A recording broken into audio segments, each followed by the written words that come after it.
단일화를 하는 순간 이준석 후보는 정치 생명이 위태로워지죠. 네. 이번 선거는 어떻든 간에 이재명 후보가 이길 수밖에 없습니다. 네.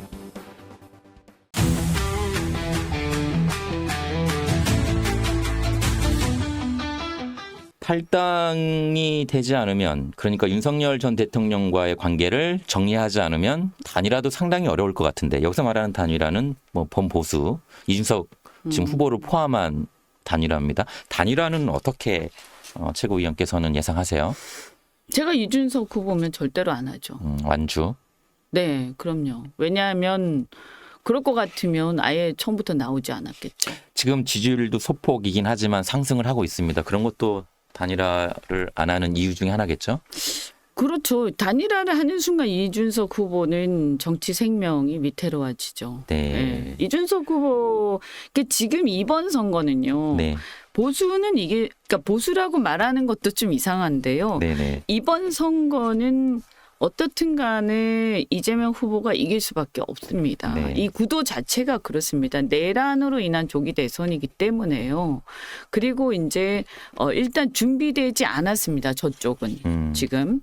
그래서 이 지금 어려운 이 국면을 끌고 갈 수 있는 동력이나 준비 자체가 안 돼 있기 때문에 국민들이 나라를 걱정을 많이 하기 때문에 네. 경제도 그렇고 외교도 그렇고 또 이런 민주주의 회복 문제도 그렇고 준비되지 않은 후보를 뽑지 않을 거거든요. 이건 네. 좌우 문제가 아니에요.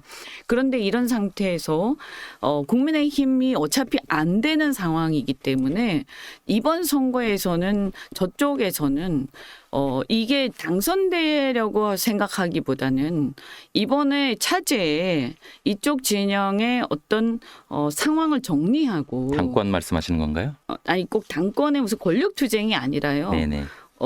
명분을 제대로 정리하는 게 중요하다. 네. 그리고 이 어떤 그 옳은 길로 정리하는 것. 그러니까 무엇이 옳은가를 정리를 하고 방향을 제대로 설정하는 것.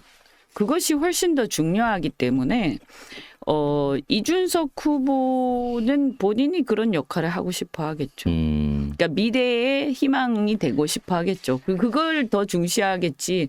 뭐 여기에서 어차피 못 이기는 선거인데 여기서 자기가 새로 도약하기 위해서 보수의 어떤 기준이나 이런 걸 다시 정리하는 그렇죠. 그런 그런 데도 선거다. 관심을 두겠죠. 물론 이분이 이제 네. 이준석 후보가 아직까지는 그렇게 되기에는 아직 멀었지만 네. 그러나 앞으로 그런 기대를 하고 있지 않겠습니까? 알겠습니다. 말씀을 계속 하다 보니까 지금 시간 가는 줄 모르고 하고 있는데 좀 제가 속도감 있게 마지막 네. 질문. 이길 수 있는 선거다. 지금 현재 어차피 내란을 심판하는, 계엄을 심판하는 선거이기 때문에 구도가 네네. 그런 그리고 가능성이 많다는 이재명 거죠. 후보가 준비된 후보다. 근데 꼭 이렇게까지 해야 되냐라는 일각의 시각이 있습니다. 뭐냐면 지금 사법부 조희대 특검법도 그렇고요. 그다음에 또 거의 사심제와 같은 헌법재판소법 개정 뭐 이런 움직임 최근 법사위에서 진행하고 있는 일련의 어떤 과정들 여기에 대해서는 어떻게 보십니까? 너무 좀 과합니까? 아니면은 당연히 해야 되는 겁니까? 그거는 이제 예를 들어서 저는 뭐 탄핵 문제하고 네. 그 사법부 개혁 문제는 저는 좀 별개로 봐야 된다 이렇게 생각합니다. 예. 예, 그래서 사법 개혁 문제는 이미 이제 조희대 대법원장이 문의를 한 때 이미 국민들로부터 사법 개혁의 명분은 이미 생겼다. 그래서 국민들이 사법 개혁이 필요하다라는 공감대는 생겼다고 보고요. 네. 다만 그것이 사법 개혁이 어떤 내용으로 갈 것이냐, 이건 논의가 필요하겠죠. 근데 그 내용 중에 하나가 이제 예를 들면 대법원이 너무 대법관이 소수가 너무 엘리트주의로 가고 있는 거 아니냐. 그래서 다른 나라에 비해서 대법관 수가 너무 적다. 그래서 너무 적은 법관들이 너무 많은 사건들을 다루고 있다 보니까 이제 너무나 이제 그 권위주의적인 이런 행태를 보이고 있다. 이런 지적들은 있기 때문에 개혁은 네네. 필요하다고 보고요. 네네. 다만 그것이 어떤 것이 그럼 대안이냐, 이건 논의가 필요하겠죠. 그러니까 대선에 개입한 사법부 개혁이 필요한데 그러니까 이건 뭐 선거의 영역이라기보다는 네. 어떤 검찰 개혁 또는 사법 개혁의 네, 저는 그런 내용이라고. 시스템의 개혁의 네. 일환이라고 보시는 네. 거군요. 그다음에 뭐 이제 탄핵 문제나 이런 것들은 그래서 지금 이제 사실은 논의가 있었지만 아직 하지 않았잖아요. 네네. 네.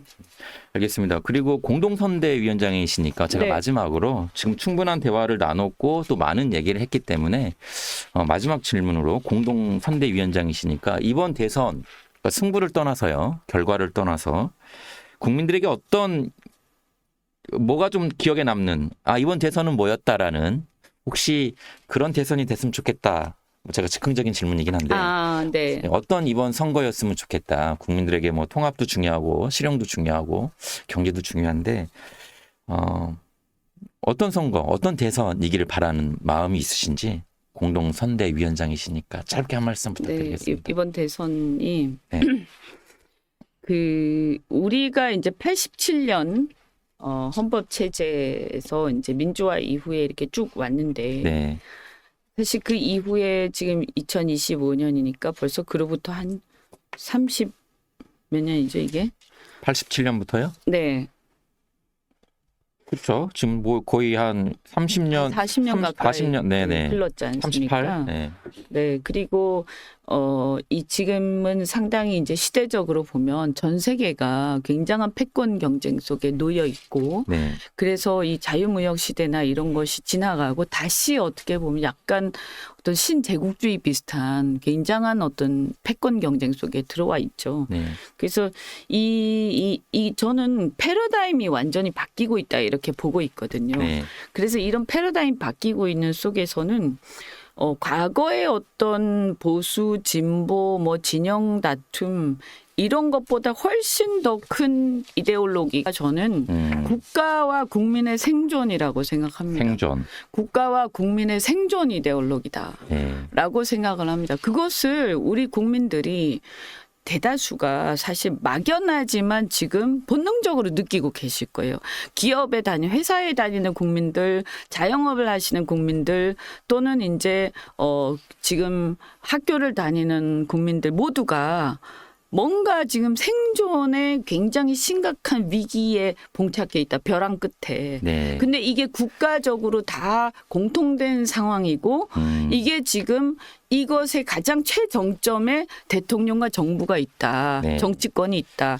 그래서 이게 지금 진영 싸움이 아닌 거예요. 그래서 우리가 통합하는 게 옛날부터 통합은 있었지만 그 통합의 의미가 과거하고 남다르게 다가오는 이유가 바로 거기에 있는 거죠. 지금의 시대적 상황 자체가 그냥 옛날에도 통합은 좋은 얘기였지만 지금은 이 통합하지 않으면 우리는 매우 심각한 생존의 위기 속에 있는 거예요. 그래서 이거는 지금 작은 차이나 생각의 차이를 가지고 우리가 우리 안에서 이런 얘기를 하는 어떤 경쟁, 그러니까 싸우는 이런 게 지금 중요한 게 아니고요. 네.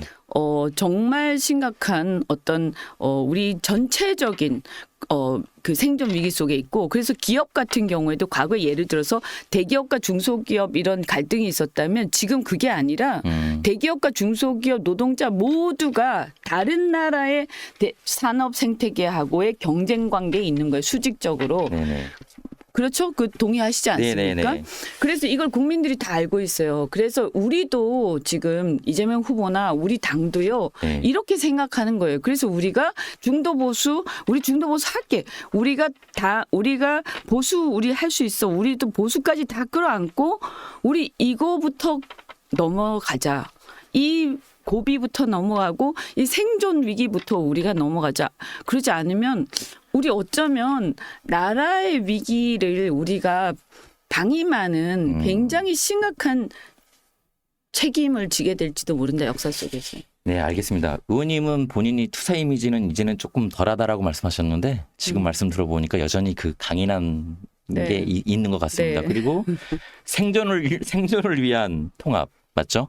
네, 우리 생존을 위한 국민 국민들에 통합. 대한 책임감이죠. 책임감. 네, 그리고 네. 그거를 이제 바로 시작하는 게 이번 대선이다. 맞죠? 네, 네.